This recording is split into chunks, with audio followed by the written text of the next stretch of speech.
ما ستة قدومية قدوم قلاه وكيلة مضياش قلاه وكيلة مدحوينها قلاه حكومة دا يدمان مرتي شرفك وعنك صلاة سلامتي سلامك السلام عليكم ورحمة الله وبركاته مدن مدحوينه واحد حلك هيسي سقال بلود وجه قدبتها حكومة دا هو قام سنة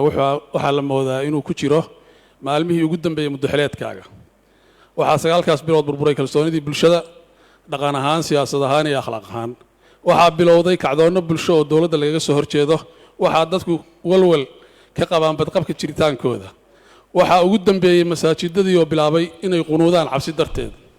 sidaas daraadeed madaxweyne baadaaba adiga khilaafka adiga madaxweyne ku-xigeenkaagu soo noqnoqday isaguna oo uu yahay mushaakil dadku niyad xumi ku sii abuuray soo in lama habboona adiga iyo madaxweyne ku-xigeenkaagu inaad xafiiska banaysaan si aynu u badbaadino bulshadeena inta aan baarlamaanku jawaab ka bixin dareenka bulshada ay matalaan aad iyo aad u maasantahay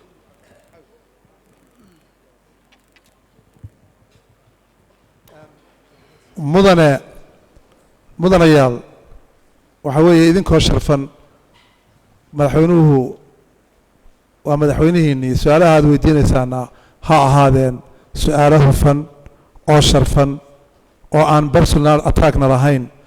dalka iyo dadka maslaxadiisana ah saasaan codsanayaa please insha allah bismillaahi raxmaani raxiim waa koobaynaa labadaas su'aalood baan u dayn doonaa insha allah mudanayaal iska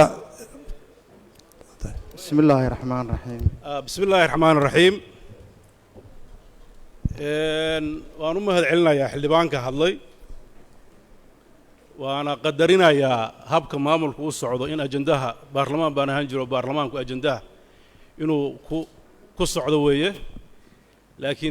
laakiin dooddu inaa halka ku furtaan maanta aad baan ugu faraxsanahay bulshadii xooggeedii joogtay labeenteedii xaqiiqda marka loo hadlo dadka dalka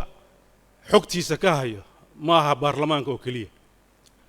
dalka xogtiisa waxaa haya dadka reer puntland oo dhan markaan xil ka qabannay meeshuu dalka joogay waad ogtihiin maanta waxa aan sheegayno ma aha hadallo warqado ku qoran waa xaqiiq dhab ah oo jirta amniga meelihii ugu darnaa waxaa ka mid a magaalada boosaaso waxaan filayaa dad fara badan oo mas-uuliyiinoo halka fadhida inay boosaaso ka yimaadeen waxaan ka rabaa cawil inuu caddayn dhaba keeno meesha amni darro darteed loo qunuuday masaajidka laga qunuuday jawaabtiisaa laga rabaa kow labo waxaa dhulka sanaag oo dhan boqolkiiba 99 marka laga reebo magaalo yubba iyo in yaroo la mid ah gacanta puntland soo gashay muddadii aan xilka haynay waxaa maanta la joogaa oo wasaaradihii dawladda oo dhan joogaan magaalada buuhoodle oo markaan xilka nimid khalkhal abni ka jiray iyo gacan ku haynta dawladda oo maqnay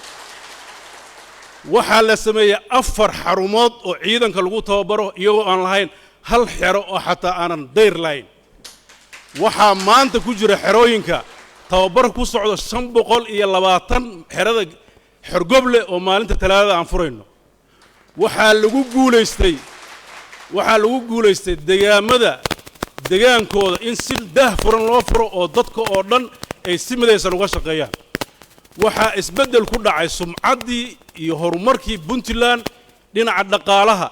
7 bilood 8 bilood aan joognay mushaharka aan bixinaynay cawil oo ka tirsanaa maamulka hore agaasinkiisa waxay ku guul daraysteen inay bixiyaan mushaharooyinka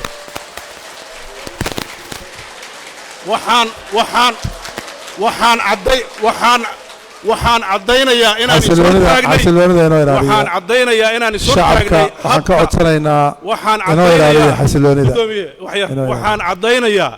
inaan is-hortaag ku samaynay habka ay doonayaan xildhibaano farku-tirisa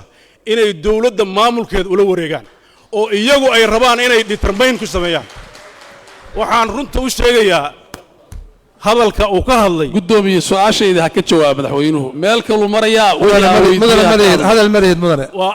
hadalka marayid baad weydiisay waad aamusaysaa nidaamka dawladnimada haddaadan raacin mas-uuliyaddeeda adaa qaadi doona dawladnimadu waxay u baahan tahay in la ilaaliyo uma baahna in ashuun lagu addimo ma ahin nin lagu cabsiin karo in aan waajibkayga aan garan waayey mana ahin nin loo sheegi karo danta iyo dowga dowladdan ay dooratay in aan ku dhaqdo waxaan rajaynayaa shacabka Puntland inay wakiil ka noqdaan horumarka dalkan u socno waxaan leenahay mawaaqif siyaasi waxaan leenahay mid amni xukuumadana annaga mas'uulka madaxweynaha u doorto ilaalinaya baarlamaanku waxaan rajaynayaa inay shaqadiisa aqoonsadaan waad mahadsantihiin fadhiista hala fadhiisto hala fadhiisto fadhiista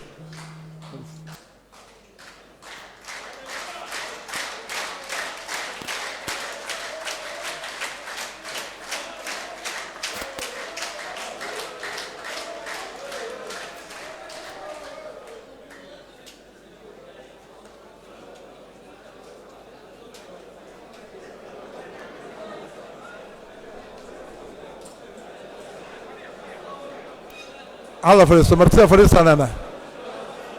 مرتين فريسة سوف أنا نكره بحر